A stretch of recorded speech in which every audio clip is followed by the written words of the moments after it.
பிரியமானவர்களே, அன்பர் இயேசுவின் நாமத்தில் வாழ்த்துக்கள். சந்தோஷமா இருக்கீங்களா பிரியமானவர்களே? நாம் சந்தோஷமாகவே இருப்போம். ஏன்னா நம்ம அப்பா ஜீவனுள்ள உணவாகிய அவருடைய வார்த்தையை நமக்கு தினம் கொடுக்கிறாரு. நாம் உயிரடைந்து கொண்டு இருக்கிறோம். இந்த கடைசி காலங்கள்ல பாருங்க, நம்ம எவ்வளவாய் அவர் பலப்படுத்துகிறார் அவருடைய வார்த்தையினால.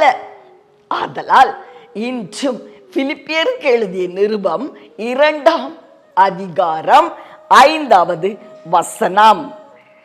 கிறிஸ்து இயேசுவில் இருந்த சிந்தையே உங்களிலும் இருக்க கடவது. எவ்வளவு ஒரு அழகான வசனம். குறிப்பிட்ட ஒரு சகோதரி ஒரு விசை சொன்னார்கள் ஒரு காரியத்தை. என்னன்னு சொன்னா, அவங்க கணவனுக்கு எதையுமே புரிந்து கொள்ளுகிற தன்மை இல்லையா. அவருடைய மனக்கண்கள் திறக்கப்படவே இல்லையா. எதையும் புரிந்து கொள்ள முடியாது. ஆவிக்குரிய காரியங்களை புரிந்து கொள்ள முடியாது. ஆனா நல்ல மனுஷன்தான், எதையுமே புரிந்து கொள்ளாமல் என்னோடு எப்பவும் போராடி கொண்டே இருக்கிறார் அப்படின்னு சொன்னாங்க.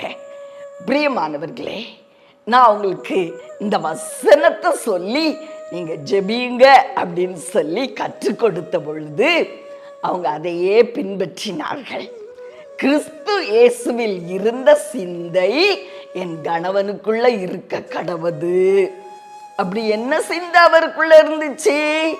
சாந்தம், மனத்தாழ்மை, அடுத்து பிதாவுடைய உள்ளத்தை புரிந்து கொள்ற ஒரு சிந்தை, அடுத்து ஆவிக்குரிய காரியங்கள் எல்லாம் சரியா கண்டுகொள்ளுகிற ஒரு சிந்தை. இந்த 3 நம்ம அப்பா கிட்ட இருந்துச்சு, ஏசப்பாட்ட. ஆதலால் அந்த சகோதரி அப்படியாய் ஜெபிக்க ஆரம்பித்த பொழுது, கிறிஸ்து இயேசுவில் இருந்த சிந்தை என் கணவனுக்குள்ள இருக்கட்டும், கிறிஸ்து இயேசுவில் இருந்த சிந்தை என் கணவனுக்குள்ள இருக்கட்டும் அப்படின்னு சொல்லி இந்த வசனத்தை அவர் மேல வைத்து ஜெபிக்க ஆரம்பித்த பொழுது ஒரு மாற்றம் உண்டானது. பிரியமானவர்களே, முரட்டாட்டமான அந்த மனிதர் சாந்தமாய் மாறினாராம். அவருடைய ஆவிக்குரிய கண்கள் திறக்கப்பட்டு தேவனுடைய இருதயத்தை புரிந்து கொள்கிற சக்தி அவருக்கு வந்துச்சா. அது நிமித்தம் வீட்டிலே சமாதானம் உண்டாயிற்றாம். பிரியமானவர்களே, எவ்வளவு ஒரு அழகான உயிருள்ள ஜீவனுள்ள வார்த்தை பார்த்தீங்களா?